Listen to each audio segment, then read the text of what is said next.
역대하 7장 1절에서 3절 말씀을 통해서 그분의 영광이 우리 가운데 거하실 때라는 제목으로 우리 함께 은혜 나누길 소망합니다.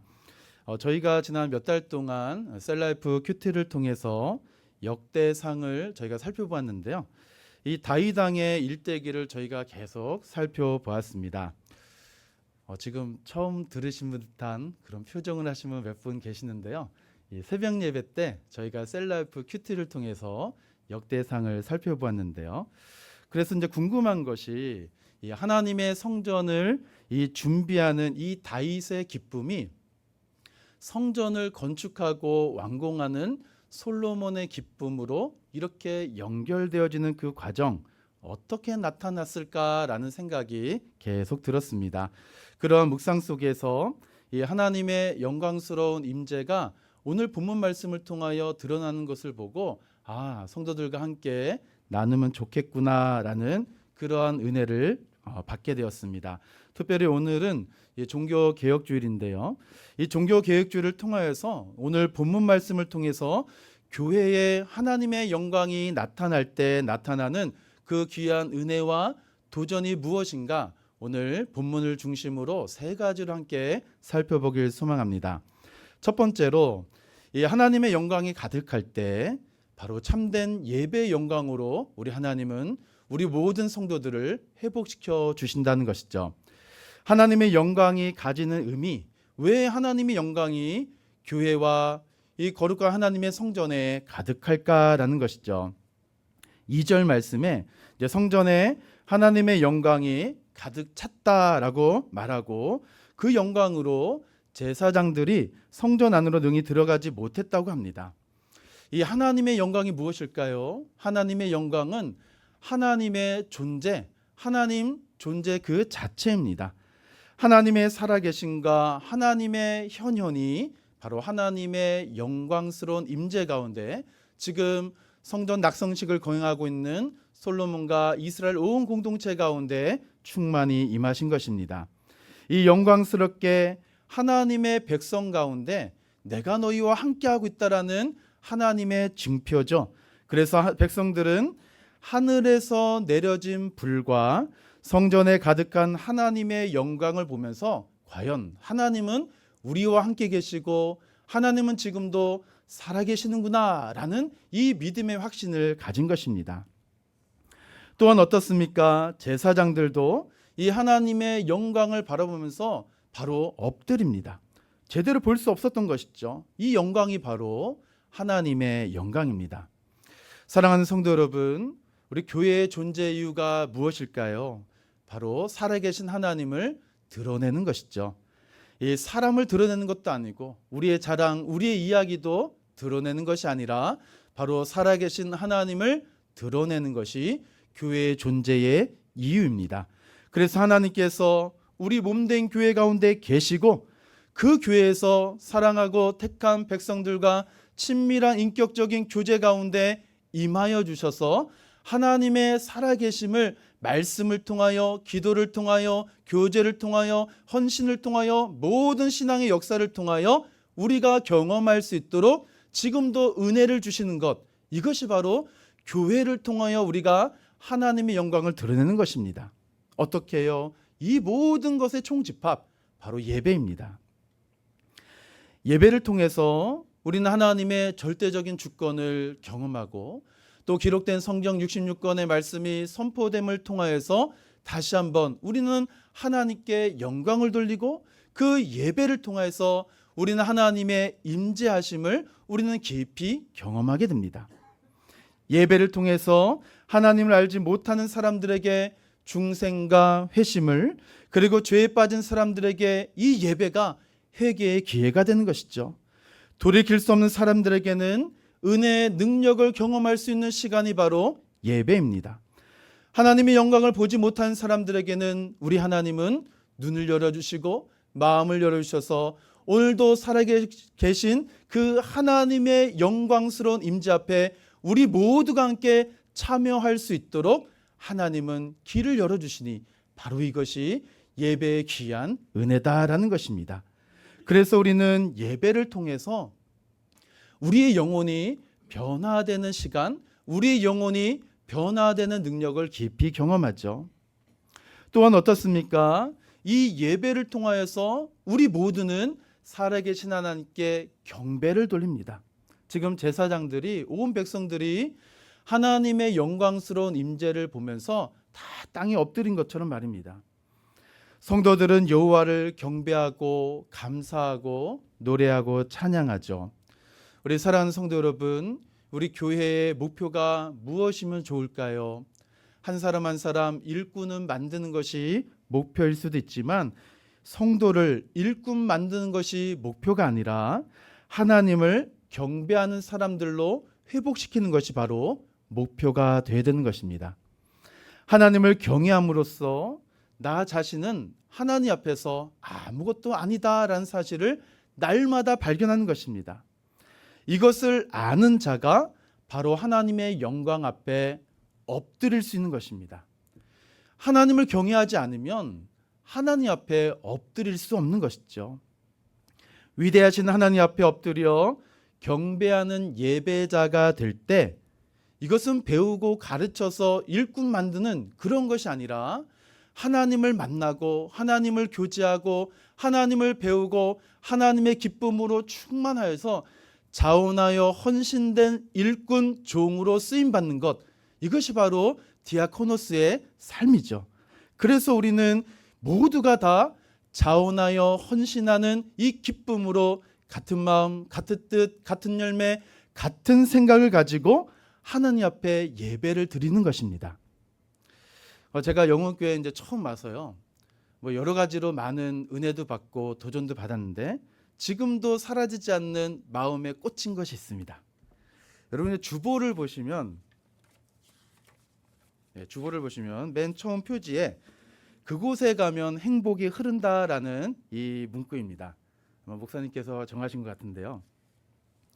그곳에 가면 행복이 흐른다. 여전히 지금도 주보를 볼 때마다 주보를 몇 번 만들어 봤는데 볼 때마다 참 이게 은혜가 되고 도전이 되는데요. 이 하나님이 함께 하심을 경험하지 못하는 것만큼 이 성도를 슬프게 만드는 현실이 없다는 것이죠. 그만큼 예배 시간이 얼마나 소중하고 귀한지 모릅니다. 왜요? 하나님의 영광스러운 임재를 경험할 수 있는 귀한 시간이죠. 그 영광으로 임재하신 하나님 앞에 우리가 감사와 찬송과 영광을 돌리기 때문에 오늘 주보에 있는 것처럼 그곳에 가면 행복이 흐른다. 우리의 영혼이 참된 기쁨과 행복을 누릴 수 있는 곳은 하나님 앞에 우리의 영혼이 납작 엎드려서 영광을 돌리는 귀한 예배 시간이야말로 우리에게 행복을 주는 가장 중요한 시간이다라는 것을 발견하게 됩니다. 그래서 사랑하는 성도 여러분, 오늘 우리가 지금 이렇게 하나님 앞에 예배를 드리는데요, 마음과 정성과 뜻을 다하여 목숨을 다하여 하나님께 올려드리는 이 귀한 시간, 우리가 예배 시간에 오늘 찬양이 어떨까? 우리 찬양단이 정말 잘하는가 못하는가? 또 말씀이, 예배가, 교회가 우리 욕구를 충족시키는가 못 시키는가? 지루해, 재미있어, 지금 한국 시리즈 야구하는데 예배 빨리 끝내주시지, 벌써 시간이 이렇게 시간을 보시고, 이러한 생각 저도 많이 했습니다. 이것이 무엇일까요? 하나님이 함께 하심을 경험하지 못하게 하는 슬픈 우리의 현실이라는 것입니다. 그래서 영광스러운 하나님의 임재가 있을 때 예배가 회복되는 것이고, 예배 깊음과 너비에 나 자신도 모르게 풍덩 빠지는 것입니다. 잠기는 것이죠. 그래서 예배를 통해서 거룩하신 하나님의 임재를 경험하고 주님과 교제하여서 목사님 예배를 제발 늦게 끝내주세요, 이런 마음이 일어나는 것이죠. 두 번째는요, 우리는 하나님의 영광을 위해서 그 영광이 충만히 임재할 때 비로소 헌신의 삶을 감당합니다. 솔로몬은 이 성전 낙성식을 통하여서 많은 제물을 하나님께 드렸는데요, 1절에 보시면 그 번제물과 제물들을 사르고, 그리고 5절에도 드린 제물이 이와 같다라고 엄청난 양과 또 엄청난 숫자의 그 제물을 하나님께 올려드립니다. 이 하나님께 올려드린 이 제물 오늘날로 환산하면 정말 엄청난 금액이겠죠. 이 솔로몬이 이러한 제사를 드린 것은 결국 하나님께 나 자신과 이스라엘 백성들을 하나님께 드리겠다라는 믿음의 표현이고 또 이것이 바로 헌신으로 나타난 열매인 것입니다. 사랑하는 성도 여러분, 바로 하나님의 영광을 위하여 이렇게 귀한 제물이 되어질 수 있을까요? 이 질문에 우리 성도님 모두가 아멘으로 대답하길 소망합니다. 왜요? 내가 지금 하나님께 예배 드릴 수 있는 이 귀한 시간, 하나님이 저와 여러분을 구원해 주신 그 은혜의 보응의 표현이고, 구원받은 백성은 당연한 것이 아니라 하나님의 말씀 그대로 순종의 기쁨으로 나온 것이다. 자원하여 하나님 앞에 나온 것이기 때문에 이 헌신이야말로 누가 하나님께 이렇게 귀한 제물을 드릴 수 있겠습니까? 라는 이 질문 앞에 제가 할 수 있습니다라는 헌신으로 나아갈 수 있는 것입니다. 그래서 교회는요, 말잔치로만 끝내는 것이 아닙니다. 오늘도 이름 없이 빚도 없이 나 자신을 바쳐 하나님의 영광을 위하여 아낌없이 올려드리는 수많은 목회자, 수많은 성도들로 이루어진 공동체가 바로 교회다라는 사실입니다. 그 위에 하나님은 오늘 말씀같이 불로써 응답하여 주시는 것이죠. 하나님의 영광이 충만하게 비추어지도록 은혜를 주시는 것입니다. 우리 자신을 하나님의 영광을 위해 드리는 것은 우리가 매일매일 살아가면서 우리의 뜻과 생각대로 살지 않겠다라는 결심, 그 하나님의 뜻에 내가 순종하겠다라는 의미입니다. 거룩한 산제물로 드리는 것이죠. 그래서 교회의 유익을 나 자신의 이익보다 낮게 여기고 교회의 영광을 날마다 높여드리고 거기에 자기 자신을 온전히 쏟아부어 나의 평생을 하나님의 영광을 위하여 아름답게 쓰임받는 통로로 삼아 주시옵소서라는 기도가 날마다 나의 삶을 통하여 나타나야 된다는 사실입니다. 그런데 어떤 그리스도인들은 교회에 오래 다녔음에도 하나님이 함께 하시는 것을 경험하지 못하는 이들이 많다고 합니다. 교회를 다니면서도 아직 하나님께 드린다라는 것에 대하여 주저하고 있는 것이죠. 그러면 누가 이 영광을 위한 제물이 되겠습니까? 우리 담임 목사님 먼저 하시겠습니까? 우리 장로님이 할 때까지 기다리시겠습니까? 아니죠. 내가 먼저 제물이 되겠습니다. 내가 제물로 드려져 자기 죽음을 내가 주님 앞에 올려드리겠습니다라는 철저한 신앙 고백의 그 한 사람, 오늘 주님은 그 한 사람을 통하여 성전에서 올려드리는 이 예배 가운데 불로써 응답하여 주시는 것입니다.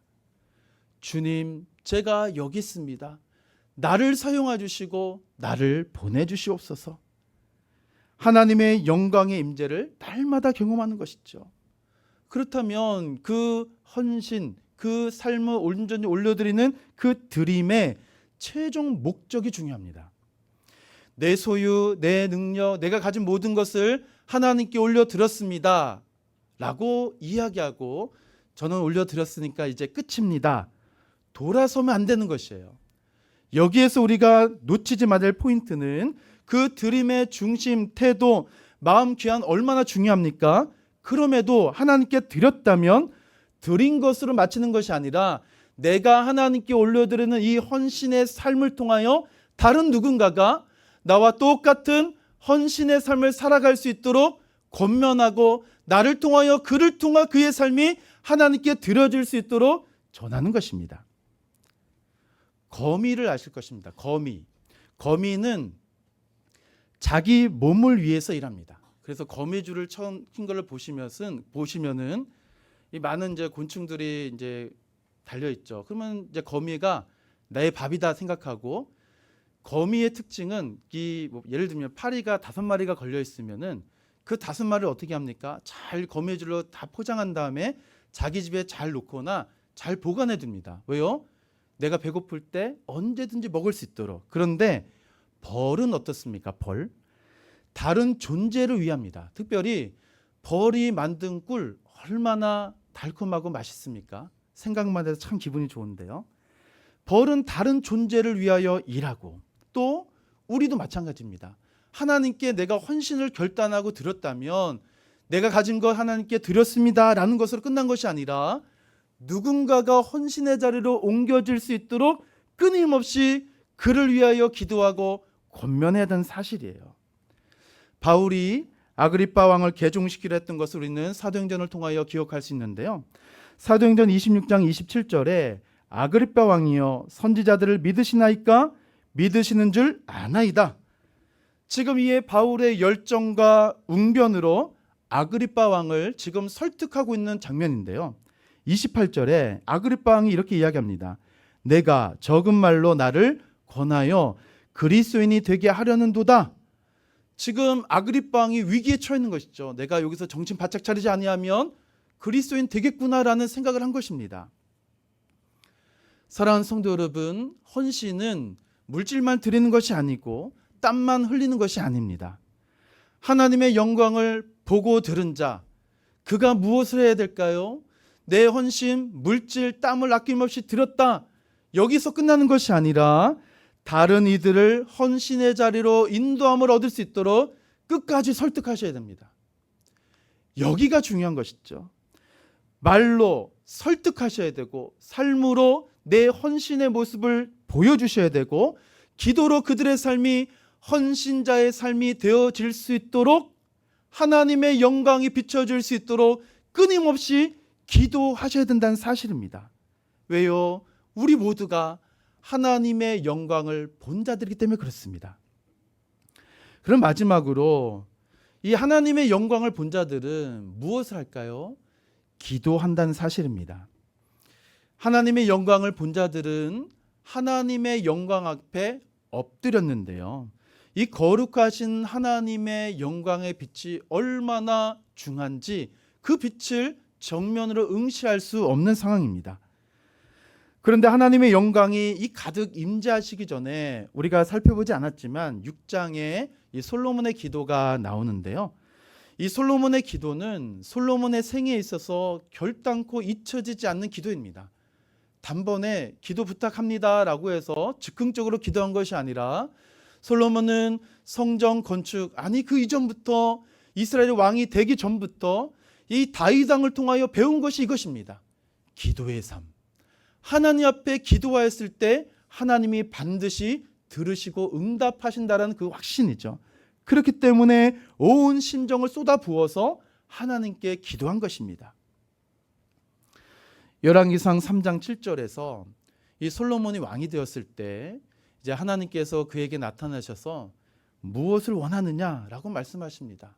이 솔로몬이 다른 것 구하지 아니하고 종은 작은 아이라 출입할 줄을 알지 못합니다 라는 것을 구한 것 우리가 잘 알고 있습니다. 무엇입니까? 내가 지금 하나님 연약합니다. 부족합니다 라는 것이죠. 기도가 무엇일까요? 나 자신의 연약함을 인정하고 다른 한편으로 하나님의 강함을 붙잡고 인정하는 것이죠. 사랑하는 성도 여러분, 교회는 어떤 곳이겠습니까? 하나님의 사랑에 눈을 뜬 죄인들의 모임, 이곳이 바로 교회입니다. 사실 우리는 얼마나 자기중심의 삶을 살아가는지 모릅니다. 내가 주인 되고 내가 빛을 발해야 되고 내가 스포트라이트를 받아야 되기 때문에 지금도 좋아요를 눌러주세요 라고 이야기하죠. 하나님을 위한 삶이 아니라 나를 위한 삶입니다. 하나님 앞에서 철저한 자기 자신의 부패함과 타락을 인정하여 사람의 위로를 거부하고 하나님의 위로와 능력을 구하고 얻는 삶, 이것이 교회의 본질이고 성도가 평생토록 놓지 말아야 될 기도의 삶이다라는 것입니다. 사실 저와 여러분의 마음은 옥토가 아닙니다. 우리 안에서 나오는 수많은 배설물이 독이 되어 모든 것을 다 죽이게 만드는 삶, 저와 여러분이 그러한 삶입니다. 지금 성전 안에 하나님의 영광이 가득 임재한 이 솔로몬이 기도하였기 때문에 하나님께서 응답해 주신 은혜이죠. 우리의 공로가 아니라 하나님의 무조건적인 은혜다라는 것입니다. 그래서 솔로몬이 부귀와 영광과 장수를 구하지 아니하고 하나님께 듣는 마음, 지혜를 구한 것, 여기에 하나님이 기뻐하신 이유가 이것입니다.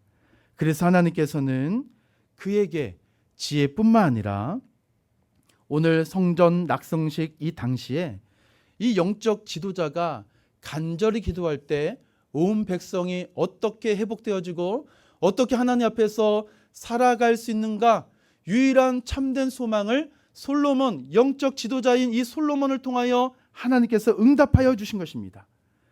여기서 중요한 것은 리더, 지도자, 그리고 목회자의 기도의 중요성이죠.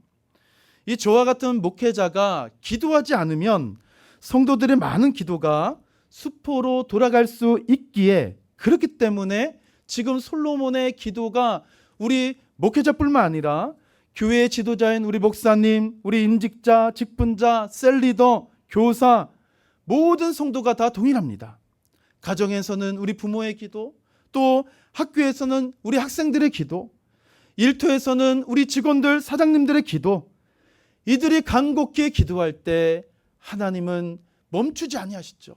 지체하지 아니하시고 당신의 영광의 빛을 비추신다라는 것입니다. 사랑하는 성도 여러분, 오늘 종교개혁주일인데요. 이 종교개혁의 표어가 무엇이겠습니까? 오직 성경, 오직 믿음, 오직 은혜, 오직 그리스도, 오직 하나님의 영광을 위하여. 그러나 진짜 표현은 따로 있습니다. 어둠 뒤에 빛이 온다를 뜻하는 포스트 테네브라스 룩스라는 이 라틴어죠. 어둠 뒤에 빛이 온다. 이 종교개혁은 부패한 종교와 미신과 우상숭배의 어둠에 온통 휩싸여 있었던 이 중세시대, 그러나 그리스도 안에서 오직 성경 중심으로 믿음으로 일어난 이 종교개혁자들을 통하여서 교회의 갱신, 개혁을 통하여 하나님의 영광의 빛이 부패한 이 중세시대에, 암으로 가득한 그 시대에 환히 비춰주신 것입니다.